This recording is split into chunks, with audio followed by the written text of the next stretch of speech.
Ассалаумағалейкум қазақ елі, X YouTube арнасы, таң жарық стайл, TikTok оқырмандарым. Мал туралы салшы, мал ұстамай кеттің ба дейді. Бұйыртса мал ұстап жатырмыз. Мал ұстау үшін әдетте малшымын деген бір кісілер намыстанады. Меніңше малды баға алмай, малшы болуға жарамағандар да намыстану керек. Себебі малшы болу үшін сен бақсы балгер болуың керек қой. Малды қай кезде алып, қай кезде сатасың. Малдың бағасы алда көтеріле ма, төмен бола ма?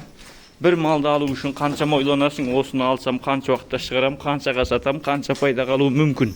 Ол бірінші, бақсы болуың керек.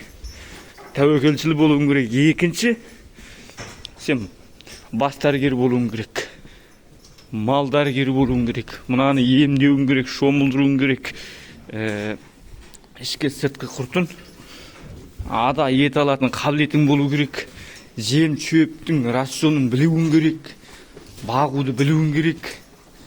Малшы болу оңай емес. Сосын сен мықты қасап болуың керек.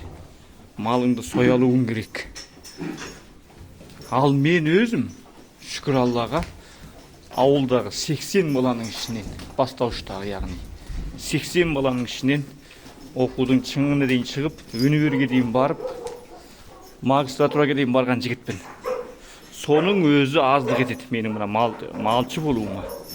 Соның өзі аздық етеді. Түсінесіздер ме? 3 жыл зерттедім, 3 жыл бақтым, соның өзі аздық етеді. Ал былай қарасаң, малшыны ең төмен сатыға қойып қойған. Биыл Аллах тағала Қазақстанға малшылардың бағын ашып, малы бар кісілердің малын қымбаттатып қойды. Мал байлап жатқан кісілердің етін қымбаттатып қойды. Шамалы еңбегі ақталатын жыл. Соның үшін мен қосымша тірліктер жасап жүрмін. Малы бар дайын кісілердің малын магазиндерге Текелі, Талдықорған, Алматыға өткізіп берісіп жүрмін. Ал енді жаңағы Текелі, Талдықорғанда ет аз болғандық себепті магазиндерге ауылдан малы бар кісілерді тауып жүрмін. Оның бәрі мына 3 жылдық еңбек, тоқтамай TikTok, YouTube'ға салу. Былтыр қыстай қыстан көктемге дейін Алматыға мал тасыған біраз кісілерді танимын. Соларға биыл да міне бекер жатпай, жаңағы 3 жылдық тәжірибемнен бөлісіп жатырмын. Байлау туралы, жем туралы, тағы не бар. Осы айтайын деген. Малшы болу үшін де оңай емес. Бұл үлкен ғылым. Мал шаруашылығы, ауыл шаруашылығы. Бұның сен біреуін бағып қарай алмаған адам, ертең екеуін қарай алмайсың. Екеуін қарай алмасаң, 200-200-ін қарай алмасаң, 2000 қарай алмайсың. Бұның барлығын өзің қолыңмен істеуің керек. Сенің ақшаң болған күнде де осыны оқсатып қарай алмауың мүмкін. Себебі сенің хабарың жоқ, жұмыс келесің. Ол дұрыс деп жатыр ма, дұрыс демей жатыр ма, оның жұмысы сенен сұраған ақысы сол жұмысқа тұра ма, тұрмай ма, оны сен басыңнан кешпесең түсінбейсің. Біреу жем әкеп берсе, сол жем дұрыс па, қате ме, оны да түсінбейсің. Сенің басыңнан өткізбедің. Ал бұйыртса Аллаға шүкір, қазірге осынша болуы мүмкін. Мен әзір өзімді аса бір қуанышты, аса бір мақтанышпен айта аламын.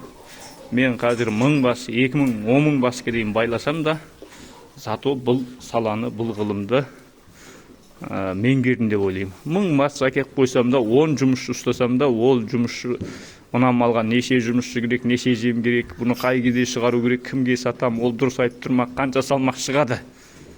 Оның барлығын шеміскедей шағып тұрмын. Менің жетістігім осы. Енді сен әлі жүрсің ғой, әлі көтерілмедің ғой, алдыңда 5 ешкі ысқырығын жер жарат деуі мүмкін. Бірақ жұлдыз екеш жұлдызда мәңгілік жарқырап тұрмайды, және сөнеді. Түнде мәңгі қараңғы болып тұрмайды, таң атады. Осыншама жиған еңбегім, 38 жылдық тәжірибем, күндерде бір күн жарқ етіп жанатынына сенемін. Себебі үмітсіздік шайтанның ісі деген. Біз мұсылманбыз, қазақпыз және қазақ жігіттеріміз. Қазақ жігіттерін қолдап, лайк басып, комментария жазып, тіркеліп алыңыздар. Телефон 8707 680 60 66.